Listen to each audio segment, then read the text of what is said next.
application and the objector. So thank you for being here.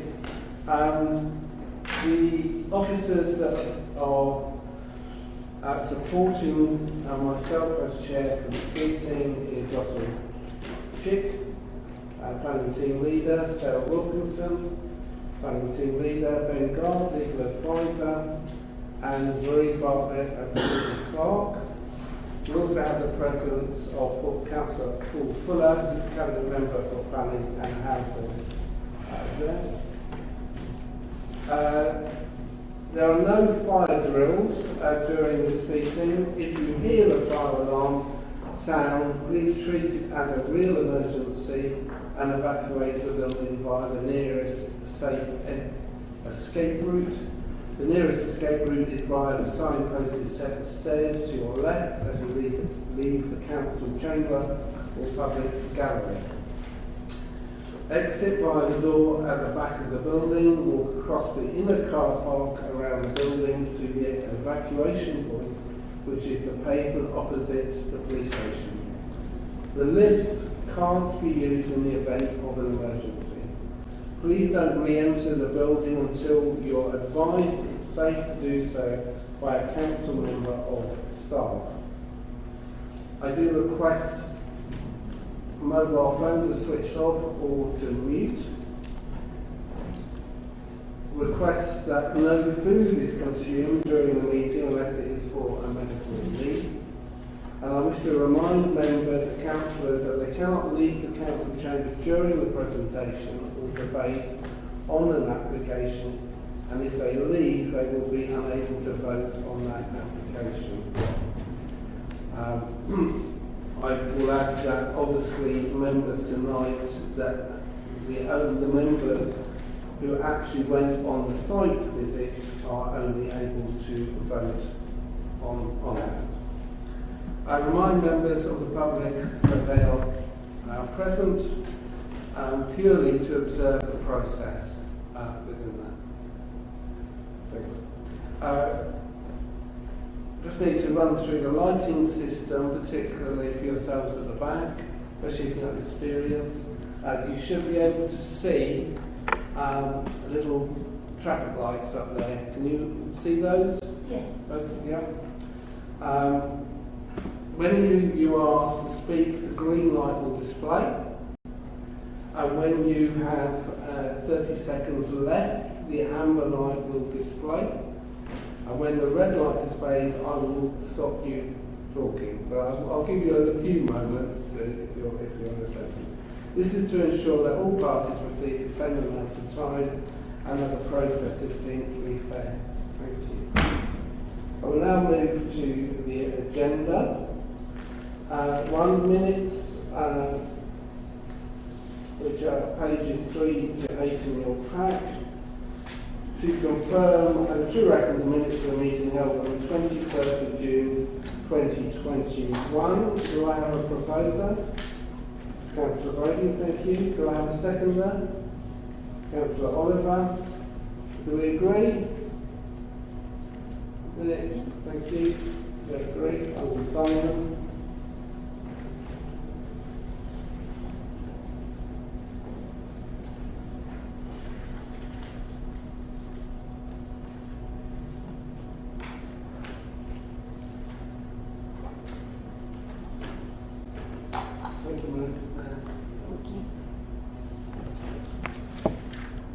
Declarations of interest. I would ask that it be noted for the purpose of the minutes that the applicant is known to all of the committee as a fellow councillor. I now invite members to disclose whether they have any other personal interest in an item of business on the agenda, or any other interest, including whether or not councillors have a disclosable pecuniary interest, or where involvement in the decision might reasonably be regarded as affecting the well-being or financial position of themselves, a member of their family, or person with whom they have a closed association such that it could give rise to actual or apparent impartiality, bias or predetermination. I've read that out in relation to the fact that obviously the applicant is a fellow councillor of this council. Does anybody have a declaration of interest in that regard? No. We'll go on to item 3, public question. I have received a question which I will read out and the response. The question comes from the Isle of Wight Architects and Agents Forum. Please can the Chair confirm prior to commencement of formal consideration of applications brought to this meeting that all new members of the Planning Committee have received and completed comprehensive training on planning and development control issues and policy? The response is, it can be confirmed that all new members of the Planning Committee have received and completed comprehensive training on planning and development management issues and planning. If training has been completed, question again, if training has been completed, local agents and architects are keen to be reassured that this training specifically addresses the current implications of the presumption in favour of sustainable development and tilted balance. The response: local agents and architects can be reassured that the presumption in favour of sustainable development and tilted balance was specifically covered in the training provided to the councillors. Question. We note that the Isle of Wight Council Constitution addresses potential conflict between members' personal views and their performance in post to objectively implement local and national planning policy. This is stated in its code of practice for members and officers dealing with planning questions decision making. Can the Chair confirm that all new members have formally confirmed their understanding of national and local planning policy and are cognizant of their duty to act in compliance to the code of practice? Response. In direct response to the question being asked, the answer would be no. Members have not all formally confirmed their understanding of national and local planning policy. However, this is due to the fact that we do not require them to formally do so. The local planning authority is satisfied that the Planning Committee have received appropriate training which included provisions relating to national and local planning policy and the wider constitution, including the code of practice for members and officers dealing with planning matters. We will also send this in writing to them. Is there any other questions from the public? And there's only Councillor Hastings up there, the public, and does the council public. I presume that there's no more questions. Thank you, Chair. Oh, Councillor Brady, do you have a question? Yes, Chair, just a point of information really. Can I ask that in future, if written questions are sent into this committee, that a copy is provided to every member of the committee and the proposed responses? I'm not absolutely certain that those answers met with what I would have wanted to answer as a member of this committee, and I'm quite concerned about that. Thank you.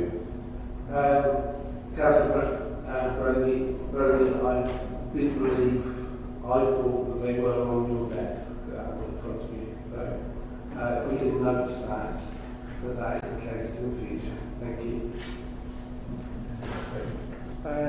Sorry, Chair, can I just have it recorded in the minutes that my concerns, that responses have been made to questions I have no prior sight of, and which I am not absolutely certain would be my own individual responses. I will make that recorded.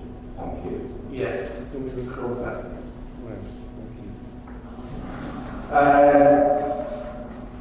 Item 4, we go on to the report of the Strategic Manager of Planning and Infrastructure.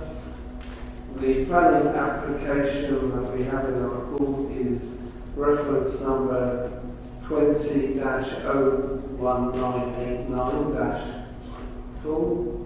Description of application: continued use of land for keeping of horses, including retention of stable block, proposed all-weather menage area. The site address is land north of Wacklands Lane, Newchurch, Isle of Wight. The applicant is Mrs. C. Mosdale, and this application is recommended for conditional approval. I hand it over to Mr. Chick. Thank you. Thank you, Chairman. Good afternoon, members. The application before you proposes retention stable blocks and a new menage at the site of the red dot here. So not my name's pen. I'm circling over at the moment. The site is just to the west of Newchurch. On the right-hand side of the slide, you can see Winford Road there, which takes you between Winford and Newchurch, and the site is just down Watkins Lane. So moving on then, some photographs of the site. The top left-hand photograph is the existing stable block that members would have seen on site. That backs onto Watkins Lane on the southern part of the site. In the centre of the site there is a concrete hard standing. That area of the site is fenced in. And then the next photograph on the right-hand side is the stable block that has been built just before you tonight. And then the bottom photograph is a photograph of the area of land in which the proposed menage will be located. This plan just shows you in the site plan form the extent of the application site. And then in the southern part of the site you can see the proposed stables. Bit small on this plan, but I do have a larger plan at the moment. And then the hatched area is the area of the proposed menage, which would measure 20 metres by 40. So moving on to a slightly larger site plan, all of the next slides show the approved plans for this site and the current proposals. So the slide on the left-hand side shows the 2020 approved plans. There were two stables approved in April 2020, and this plan shows it on the site plan here. And then you can compare that to the current proposals. So the proposed stable block is built on site. You can see there the existing stable block pointing to the red dot. And then proposed menage here, and then a rubber front track here which would allow access. There's an existing gate in this part of the parking area up through to the north, to the field beyond. Moving on then, so again, this slide shows the 2020 approved plans of the stable block, and then on the right-hand side you can see the current proposals just there. So a couple of stables either side of an archway there that takes you through to the field. And then this just shows it in the floor plan form and also the proposed site elevations, shows for the single site. So this is the 2020 approved plans showing the two stables here. And then this is the current proposal showing the stables, the food store and the loose box, and then the walkway in between.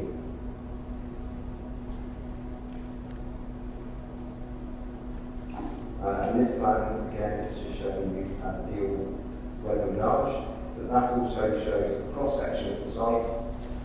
While we're on site, several members asked whether the menage will be dug into the land at all.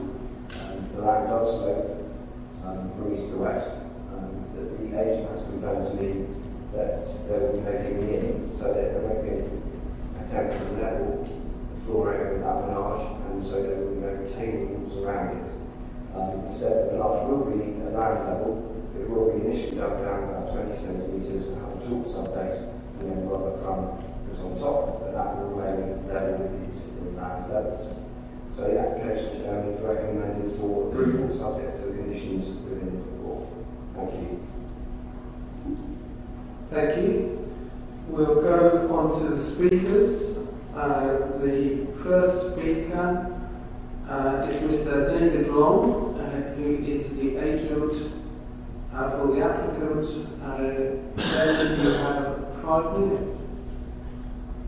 Thank you, Chairman. Thank you for committee members for allowing me to speak today. Not necessarily needing to take 5 minutes because the committee report is comprehensive against the issues implied. But I just want to explain a little bit of background history to the proposal and some of the implications raised by the objector. So, first of all, the applicant purchased the land and the existing stable block and hard stand. The existing stable block that flanks Franklin Lane several years ago. Last year, the applicant wanted to have additional stables on the land, really because she's got a range of larger and smaller horses. So the objector may quote that we only have 1 horse per acre or similar, but actually when we have smaller horses and ponies, you do need those all-weather shelter facilities that would be slightly more intensive. The difference of effect is essentially on the plans. There's another stable block, but there's also kind of a portico entranceway that links the fields to the yard. So there's a direct linkage from the outside fields to the north that leads into the south, and therefore the footprint naturally increased.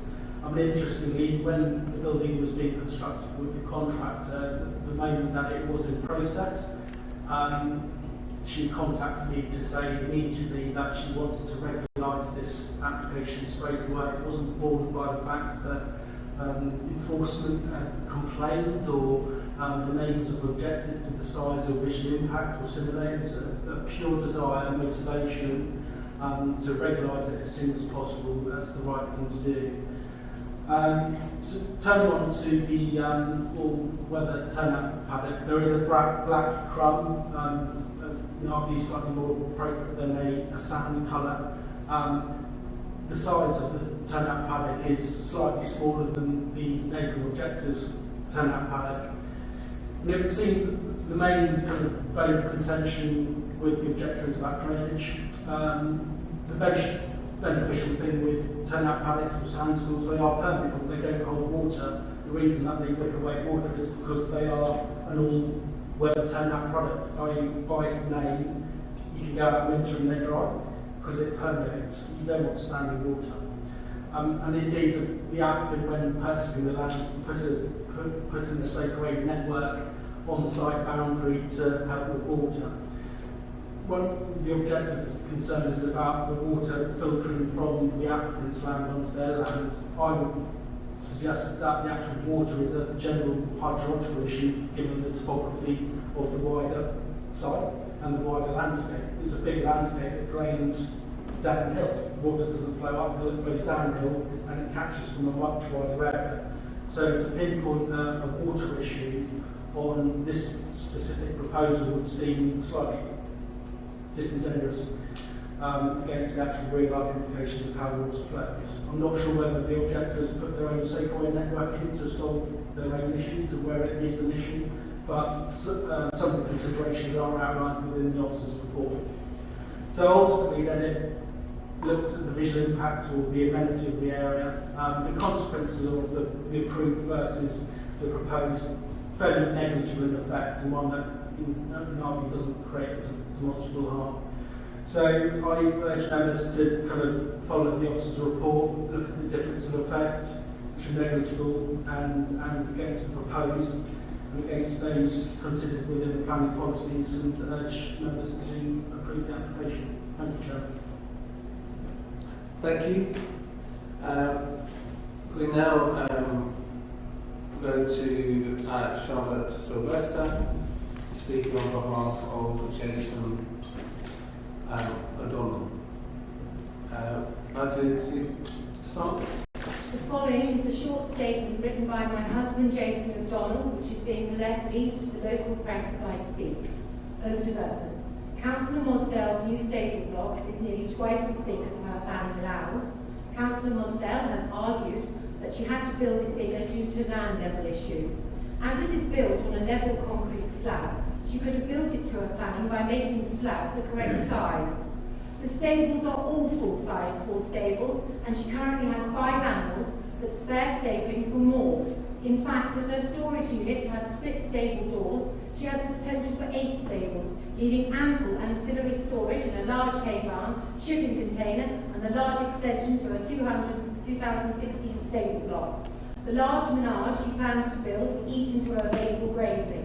The British Horse Society recommends 1 to 1.5 acres of grazing for horse or pony.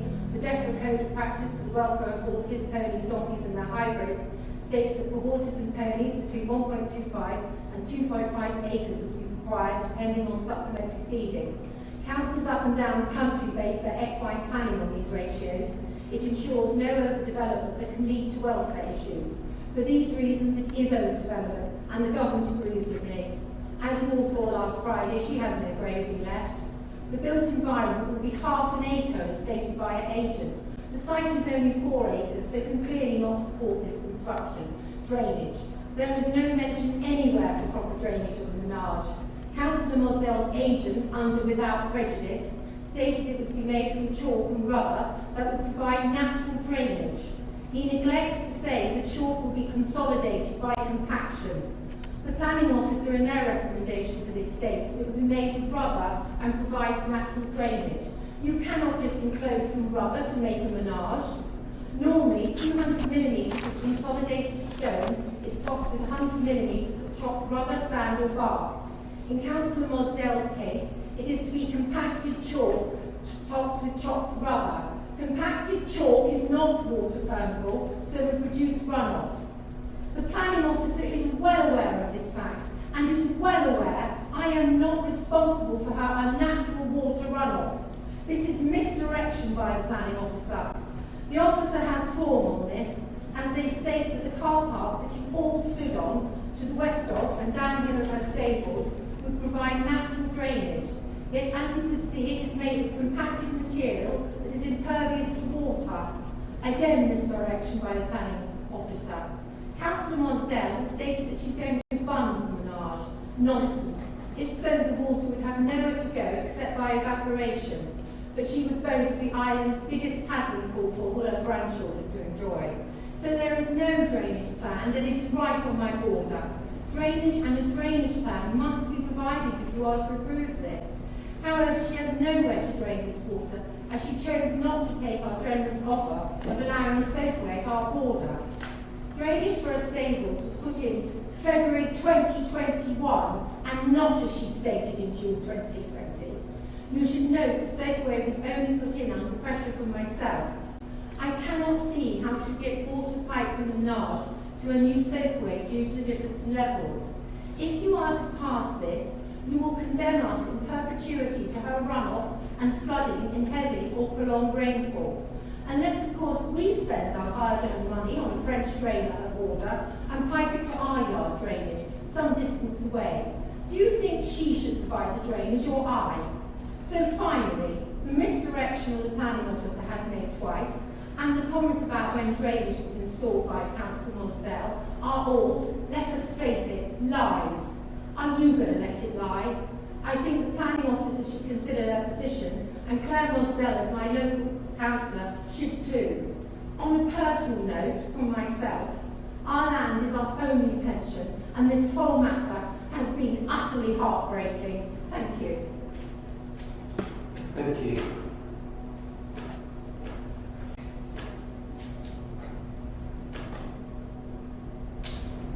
I will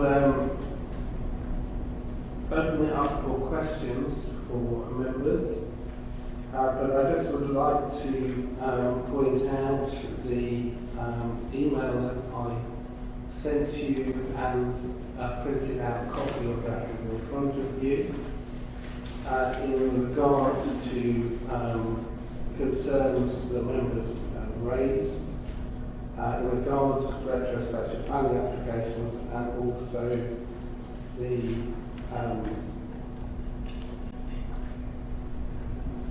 issues relating to the applicant being the council. Do members wish a little break to read the email, or they're happy that they've read it? Well, that.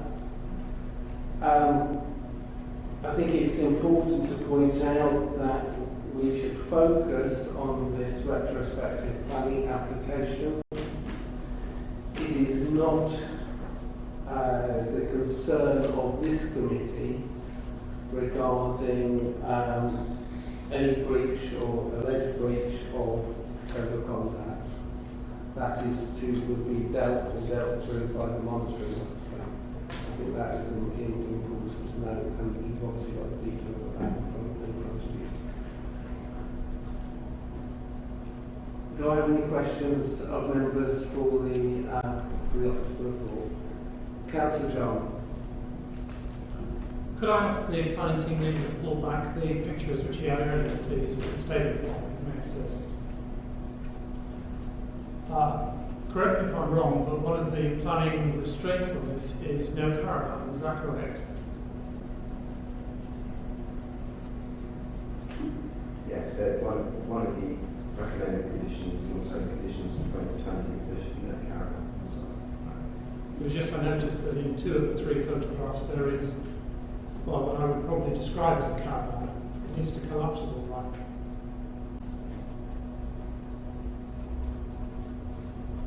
Yeah, what I would refer you to is we are dealing with the planning application in front of you.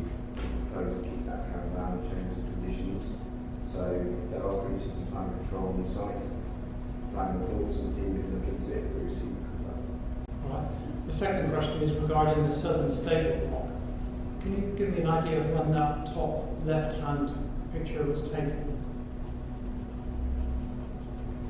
I'm afraid it comes from the applicant's design and access statement, so I don't tell you what to say.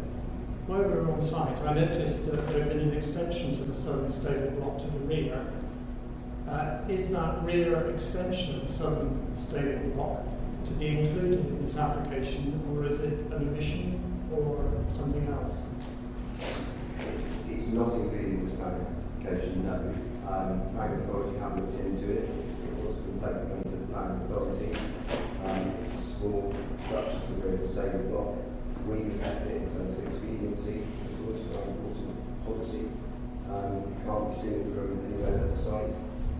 There's a large hedge behind it, and it is 1.5 metres wide. It's very small. It doesn't breach the eaves of the existing stable block. So you officers will take enforcement action on that. Can I ask why none of that briefing was included in any of the documentation? The application is proposing what is on the plans. Any other breaches on the site are not material to the current planning application, so they're not proposed, so it's not relevant to the planning application.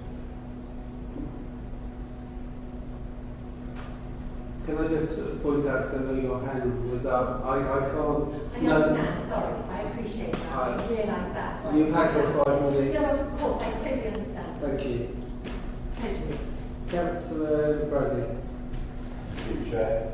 I listened carefully to what Ms Sylvester said regarding drainage on this application, and I'd like to ask Mr Chick if he could respond to some of the statements with regard to rubber, etc., on this site.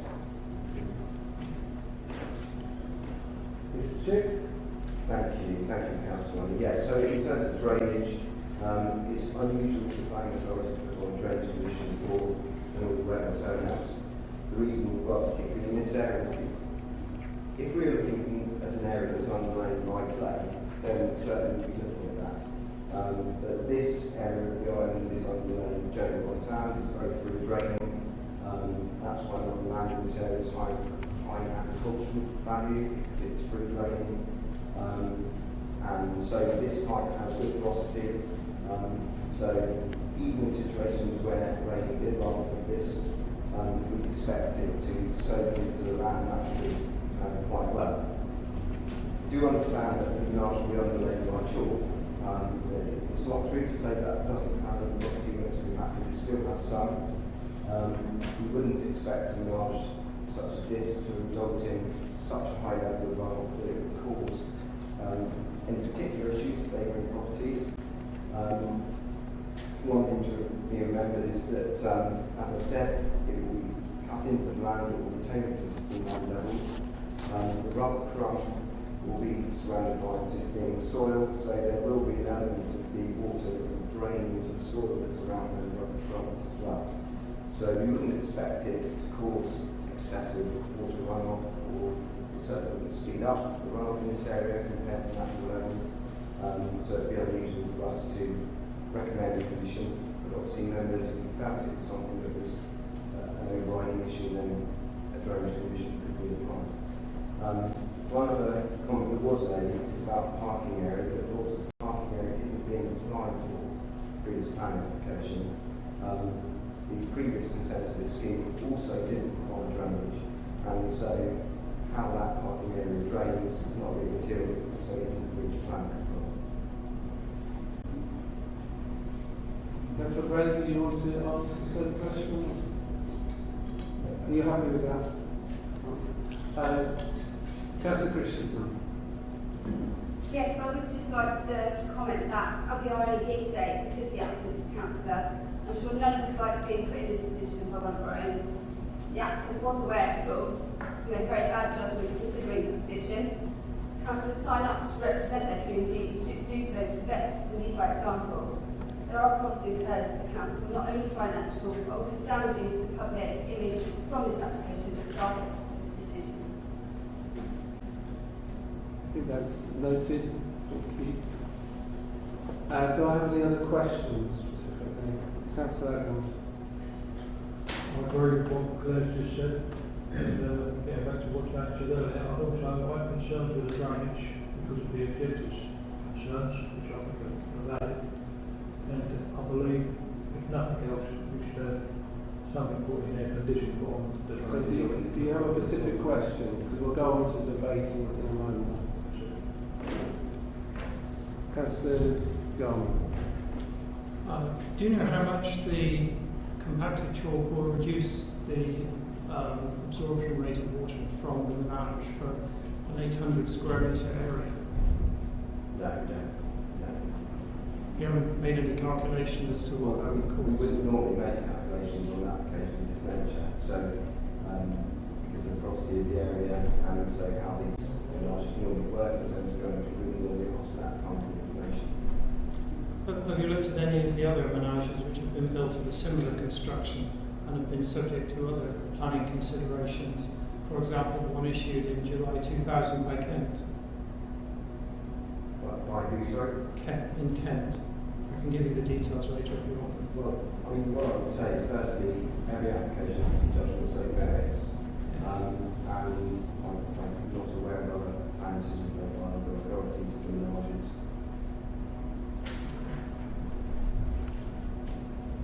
Any other member questions? Okay, we'll go on to debate.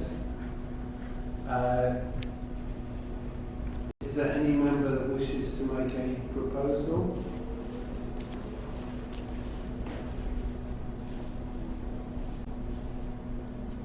Councillor Brady? No, I mean, we'll have a discussion about it. So it's unfortunate that we're in this situation, to be frank. And looks like it falls on me to start a discussion about it. Obviously, within the constitution of the Isle of Wight Council, any planning application by an elected member has to go to planning committee. That's why they're here now. Across the island, I've got no figures before me, but I have a reasonable understanding that retrospective applications are not unusual for residents across the island. Sometimes as a result of enforcement, sometimes because somebody realises that they've exceeded what they were approved to do and decide they need to get it rubber stamped or whatever. Let's face it, this application wouldn't come to the committee if it was George and Roberts, as if it was Councillor Clare Mostell. I think, I'll be absolutely clear about this. When you're an elected member, you're always going to be vulnerable to the keyboard warriors of the Isle of Wight, anonymous people who want to hang you at the earliest opportunity about anything you ever do. That's part and parcel of what you sign up to. I'm sure Councillor Morsdale understands that. I would understand that as well. And, I've been a victim of that unfair press coverage in my many years on this council, but you live with it. The bottom line is we're a planning committee. We're not a standards committee. We're not a monitoring officer. We're not here to judge on the code of conduct or anything like that. We've got a straightforward planning application on a retrospective basis. We've been given advice by the monitoring officer who was the council's main legal officer on these things that we must not judge this on the code of conduct. And therefore I won't be doing that. I will be judged on planning considerations, and therefore I will be proposing that we accept the recommendation of the planning officer for conditional approval. Now, other members may wish to toughen up the conditions on that, and I invite them to do so regarding drainage. But to start the debate, I've got that going. But I would just say, once and for all, this is about planning. It's not about the code of conduct. If anybody, any member of this council, if any member of the public, named or unnamed, wishes to put a complaint in about Councillor Morsdale's behaviour, they're at liberty to do so. But this is not the forum for doing so. And I urge you, every member of this committee, not to do that. And very finally, I will say one thing here. In my years, I have been probably the most critical of the conservative element of this council. Councillor Morsdale is a conservative. I do not think anybody has the record that I have, but I don't attack people on political grounds or on grounds of planning when it's nothing to do with politics. So I'm setting that very clearly. I feel very strongly about this. Thank you, Chair. Thank you, and thank you, Councillor Brody, for re-emphasising that we have to purely make a decision on the basis of this retrospective planning application and stick to that planning mechanism. Do I have a seconder for Councillor Brody's proposal? Councillor Oliver, do you wish to say anything towards that? No? Do any other members wish to speak on that? Councillor Christensen. Can you put in another motion, to say against that, to add in conditions? Is that, You can do if you wish to put in an alternative motion to that. I think due to the objector, the reasons they came with drainage, I think we should put in conditions regarding drainage. Okay. Do you I wish propose that. you wish to?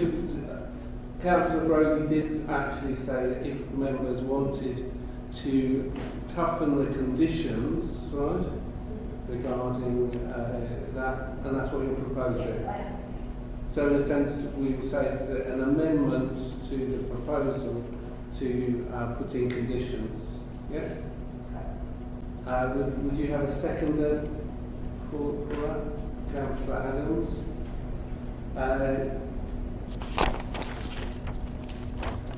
Mr. Chair, can you propose or help in this regard? Thank you, Chairman. Yeah, the one thing I would ask members is that you could confirm whether you want that simply to restrict it to surface water drainage from the site, or you would like also foul water that may come from stables. I think one important thing to mention is that this planning application can't overcome any drainage issues that are wider in the area.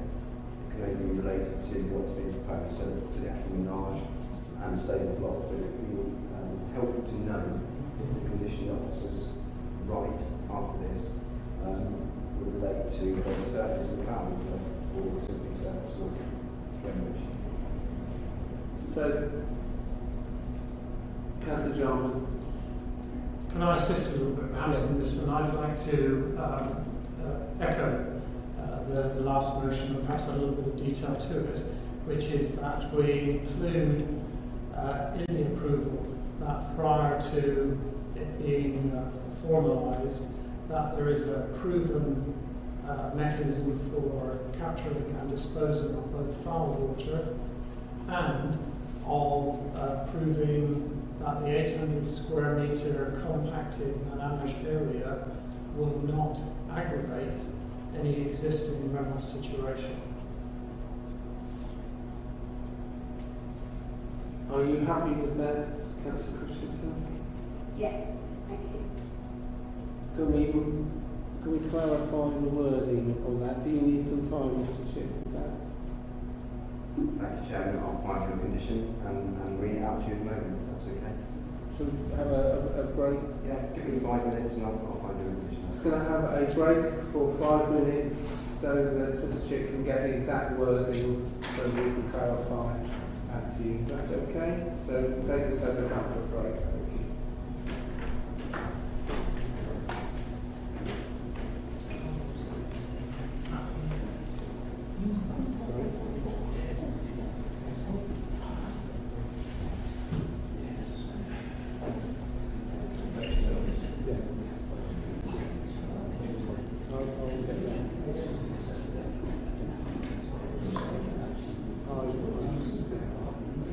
You are, Michael.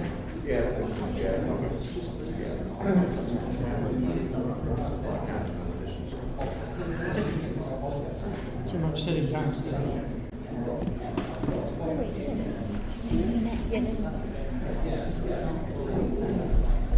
You go to the, are you at the right meeting later today? Sorry? You be at the right meeting? Yes. I'll see you then. I'll follow you. Sorry, no, that's all right. May I have a copy of Councillor Ellie's email and the advice on monitoring? I don't have it on me. I don't have a paper copy, but I can email it. Would you mind? Thank you. Have you got your email? Yes, okay. What's your name? If you wish, I will ask members if you wish to speak to it.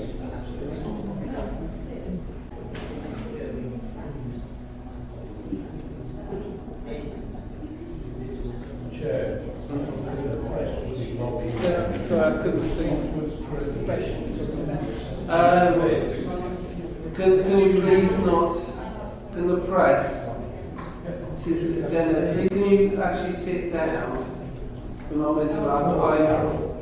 Sorry. Please. Can you sit down? It's just. Thank you, Councillor Brody. I couldn't see in front of Councillor Johnson.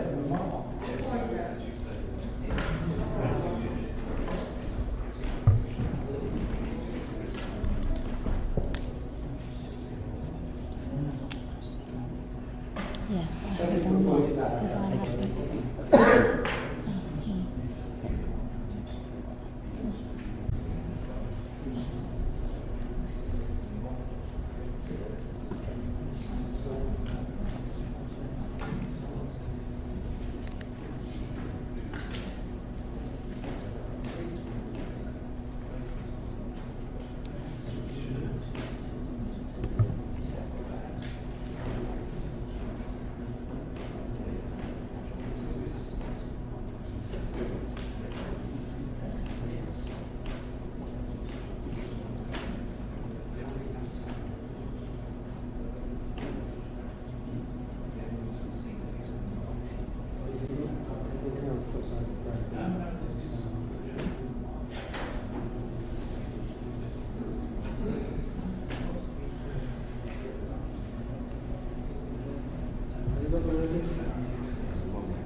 going to call the meeting back.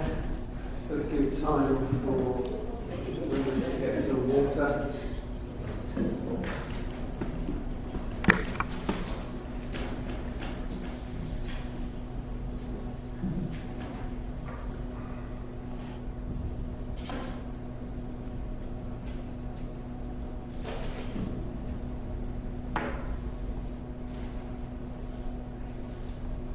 We will reconvene.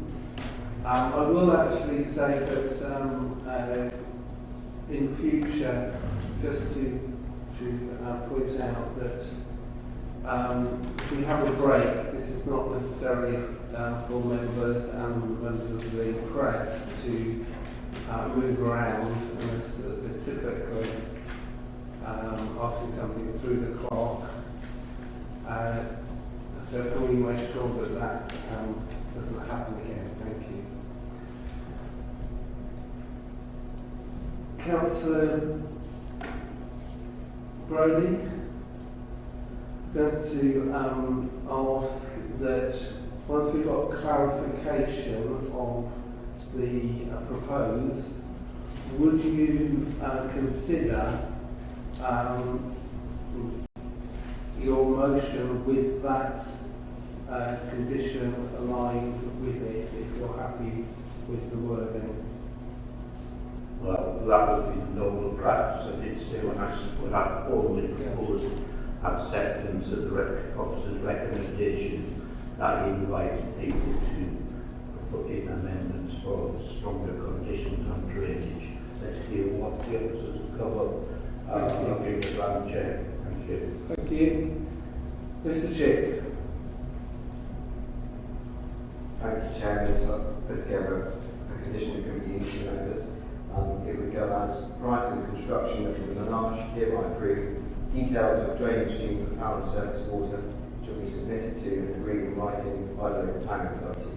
Details shall include measures to capture and disperse foul and surface water and may include sustainable drainage techniques and to ensure that the development will not exceed the current greenfield runoff rates. And that got me into a technical thing, just for existing runoff rates. And we add the more kind of reasons and policies afterwards. Okay. Can you read that wording again so everybody is clear about it? Yeah. So, prior to the construction of the Menage hereby approved, details of the drainage scheme for foul and surface water shall be submitted to and agreed in writing by the local planning authority. Details shall include measures to capture and disperse foul and surface water and may include sustainable drainage techniques and to ensure that the development will not exceed the current greenfield runoff rates. Thank you. Councillor Jarman, do you? I think we need the word calculation somewhere in there. We need proof that the runoff and a calculation against that depth of chalk, what that calculation shows for additional runoff. Because there's no other way we will know it. It's simply not a design issue. We need to know the numbers behind it. And 800 square metres is going to create a very substantial runoff area. So I think if you can find a way within, I think it's the third or fourth sentence there, to include that it shall include a calculation of, that will be sufficient. Thank you. Can you just add that? Well, we wouldn't normally say anything about calculations. Our conditions have to be open to the applicant to provide sufficient information. And if you narrow it down to one way, it's not always reasonable. We said about current greenfield runoff rates, and we'll ask for details of an explanation of how those greenfield runoff rates will be met. Ultimately, that may result in calculations, but it wouldn't normally be that specific on the drainage condition. Do you wish for that to be more specific? I wish for it to be more specific.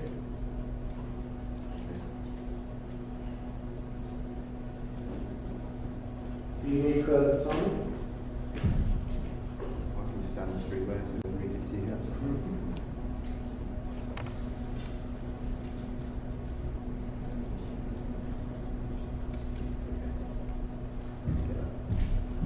Can you reread it in full, Mr. Jackson? I'm going to dream about this condition tonight. Prior to construction of the Menage hereby approved, details of the drainage scheme for foul and surface water shall be submitted to and agreed in writing by the local planning authority. Details shall include measures for capturing and disperse foul and surface water and may include sustainable drainage techniques and to include calculations to ensure that the development will not exceed current Greenfield run rates. Okay. You happy, Councillor? Councillor Christensen, will you? With Yes. that, yes. Yeah. Councillor Adams, you seconded that. With that. Back to you, Councillor Brodie. Would you consider putting those conditions as outlined within your proposal? No, I wouldn't. I'd rather we had separate votes on Okay. the amendment, so that we can have a discussion about that, because I'd like to say something about it at some point. Thank you. Okay. Councillor Oliver, do you agree with that as a seconder to Councillor Brodie's? Yes, sir. We'll then deal with the amendment first, but I'll open it up for discussion regarding the amendment. So if any members have wish to make a point, Councillor Besson. Thank you, Chair. So when we talk about run areas and capture areas, Mr. Chair, if any runoff water is going to be captured,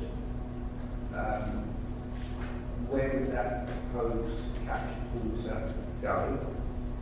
Should the amendment be approved, would the applicant then be responsible for any future runoff to the neighbouring property or flooding?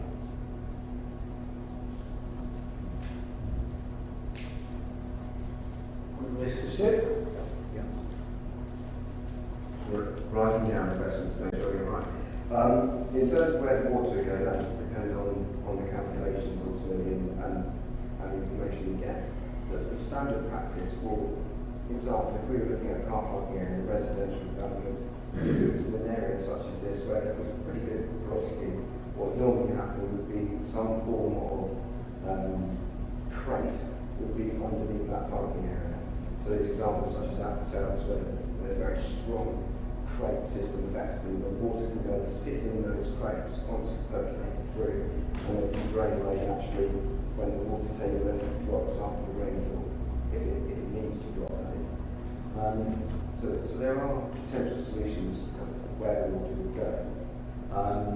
We wouldn't expect it normally to be tanked because that's got other implications, because if you tank water, it's only ever going to be dispersed to one area, and it would just result in flooding that area, which you've got management and those sorts of things. So it's probably going to be an area-based approach to that concept. In terms of future flooding, really, provided the applicant put in the scheme that was agreed, then there wouldn't be a breach of planning control. Outside of that, flooding from the boundary of one neighbour to another is really a civil issue. It's not something the planning authority can control. It relates to the tools, so it's not a planning issue. Are you happy with that answer, Councillor Besson? Thank you. Councillor Brodie. Yeah, thank you, Chair. I won't be supporting the amendment to the motion. I think the report in itself, 6.6 and 6.7, clearly cover the issue of drainage. When we had the site visit, we went at the end of the week, we were absolutely bored down, and I was quite surprised how dry everything was. We walked up through the field of the menages and the bed was quite dry. And we also did see the existing solar-based system, which seemed to be quite effective. But as the report clearly states, the proposed level will be unlikely to increase any surface water, and also on the topography of the ground, the drainage that's already there. I like Mr. Chick's opinion, the drainage system that's already been put in the whole area seemed to be sufficient to take away the surface water we've had that week. Which my officers, back up. The report clearly states that the drainage is not considered an issue. So I don't think any extra additions to garden drainage are necessary in this particular application. Thank you. Thank you. Any other one who wishes to speak? Councillor Jarman? Yes, I appreciate what Councillor Brady is saying, but and I was at the site visit, of course, as well, and I admit it in a reasonably wet week. But this is, of course, before the menage is built, and what we're asking for is the calculation to be done if the menage was built, what the situation would be. And there's no way we could have foreseen that at the site visit. We can only see that as a result of the calculation that would necessarily ensue. Thank you. Any other members wish to add anything? Otherwise, we'll go to a vote on the amendment, right? Proposed by. Sorry, Councillor Graham? Yeah, could you just answer my question first about existing drainage that's been put into the site? I apologise, Councillor Graham. Councillor Chick, Mr. Chick, I nearly got promoted there. Yeah, in terms of drainage on the site, as I said, the permissions to the site, there's permissions in 2006, in 2016, and last year. None of those required any form of drainage to be agreed by the planning authority. But as I understand it, the applicant has installed the drainage on the site. There's drainage under the car park, which is a pretty typical sort of soakaway drainage system under there. And you can see on the site that the actual roof drains to the stables go into that. And I understand that some form of drainage ditch or some sort of drainage features, should we say, to put along the boundary of the site. But obviously, because that's been done outside of planning, we need to meet the planning, we don't have the details of exactly what's being done. So, Brady, does that answer your question? Yes, and the point is that, so your point is that the drainage is not part of the planning process, that's what was just been said in that. Thank you. Thank you. Any other questions or points? I will move to the vote on the amendments, which was put forward by Councillor Christensen. You've accepted the wording of that amendment. Seconded by Councillor Adams. Are you happy with the wording, Councillor Adams? Those. Sorry, if I can, just very briefly, this is a point of procedure. As you know, Chairman, the planning committee runs off a fairly informal procedure. The Constitution even addresses that point. It's rare that we ever have to invoke the standing orders of the Council and the planning committee. But it's just to be really clear with members what they're actually voting on here is simply as to whether or not the amendment should become the substantive motion. They're not voting at the moment on whether planning permission should be granted subject to the condition. Simply as a matter of whether this motion shall go forward as the sole motion by which a further vote should be taken. So we're only voting on whether this amendment to Councillor Brody's proposal should be carried forward for a further vote. The vote against that as the amended motion will revert back to Councillor Brody's original motion, which has already been seconded. So all we're voting on at the moment, just to reiterate, is simply the amendment under the Council's standing orders. Thank you, Chair. Thank you, Mr. Gardner. Everyone clear about that?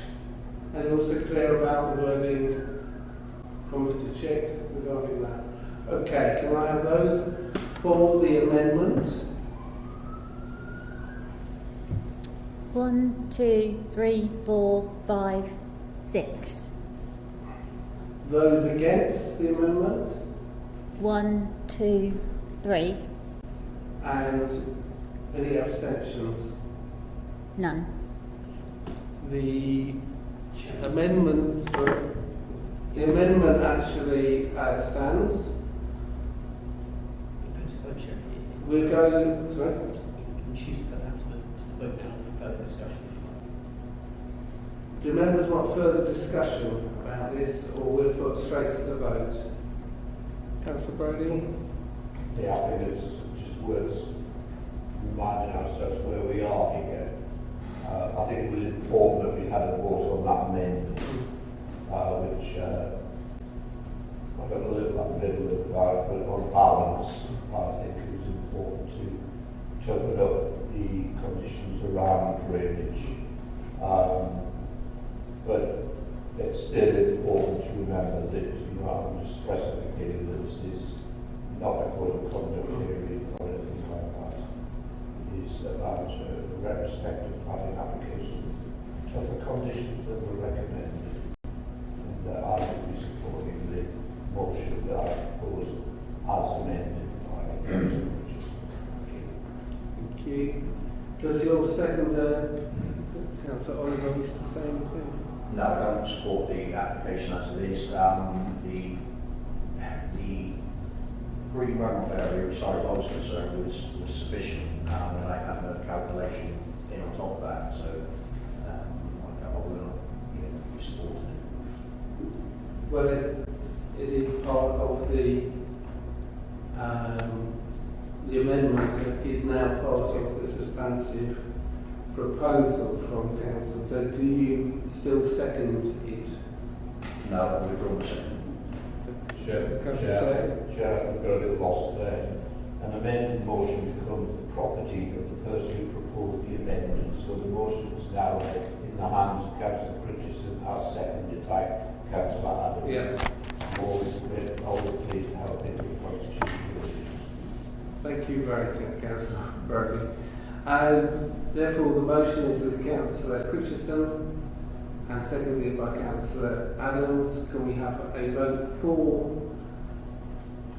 for the proposal? Those in favour? Also, just before we do, it's only very briefly just to remind them that this is now to approve planning commission, subject to the proposal put by Councillor Brody, but as varied by the vote that has just taken place to include the additional condition. To approve clear on planning. that? So those in favour, those for? 1, 2, 3, 4, 5, 6, 7, 8. Those against? 1. Any abstentions? None. The application is approved with those conditions. Thank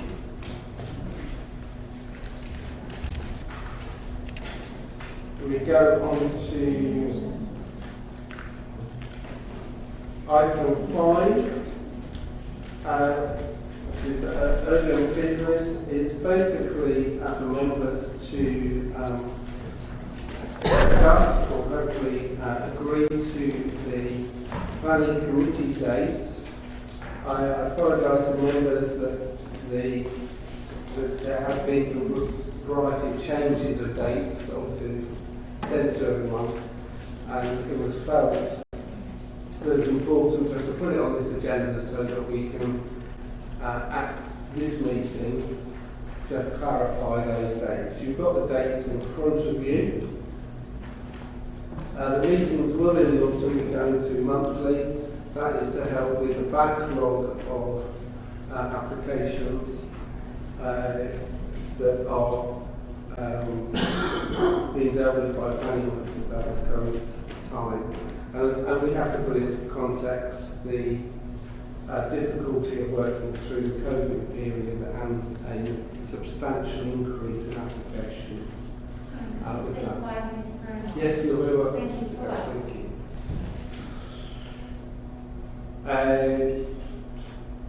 Members got any views, or we're happy for these dates? And if you are, I'll be asking for a proposal second. Thank you, Councillor Brady.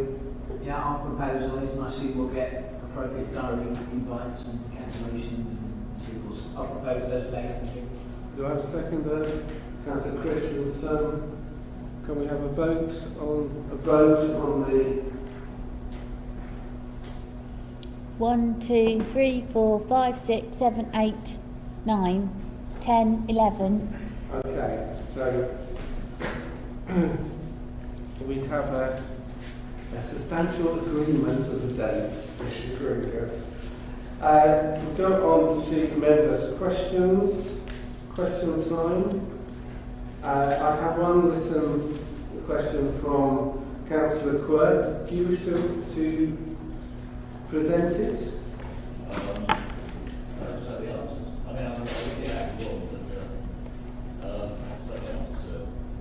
Shall I read it? If you read the questions, then I'll give you the response, okay? Okay. I wish to ask the following multi-part question relating to 106 payments to mitigate the adverse. So can you put your... Can Can you start again, Councillor Grace? I wish to ask the following multi-part question relating to section 106 payments to mitigate the adverse impact of nitrates on the ecology of the water of the Solent and the impact on seabirds in the area and adjacent bird habitats. Question 1. The public. Why do properties in the bay and many other parts of the island have to make payments when their sewage is treated at the Sandown Works and treated effluent discharged into the English Channel rather than the Solent? The written response, or the response I have, is the local planning authority does not collect S106 payments relating to sewage or nitrates, regardless of location. The LPA understands that foul water arising from new development in the bay is treated by the Sandown Wastewater Treatment Works and is discharged into the English Channel, rather than the Solent. Therefore, mitigation should not be required. The LPA does, however, take financial contributions towards SPA mitigation from development that meets the criteria as set out in the Solent Recreation Mitigation Strategy. Officers would need to be advised of specific cases where payments have been requested for nitrate mitigation so it can be appropriately investigated. Your second question? So the second one is relates, I suppose, to the SPA rather than the nitrates then, because it's the others are, I thought the SPA was related to the nitrates in the Solent, so if they're not, then I will withdraw the other questions. Well, the answer is, as already advised, there is no charge relating to nitrates. Right? I will resubmit the question with the SPA at the next meeting. Okay, you have a third? You withdraw the SPA, which is actually there because of the nitrates. But if we're going to differentiate between the SPA and the nitrates, I will differentiate the question between the two. So they are actually quite linked. So you're going to withdraw the question and resubmit it? Now and resubmit at the next meeting. Thank you. Are there any questions, further questions from members? No, I will therefore end the meeting. Thank you.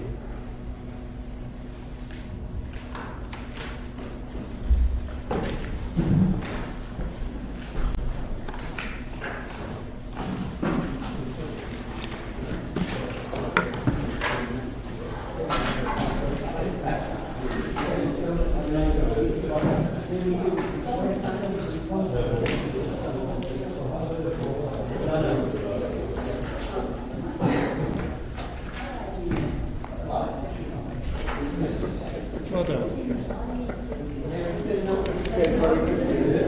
Great for me, David, Jeff, We're all here to help you, Michael.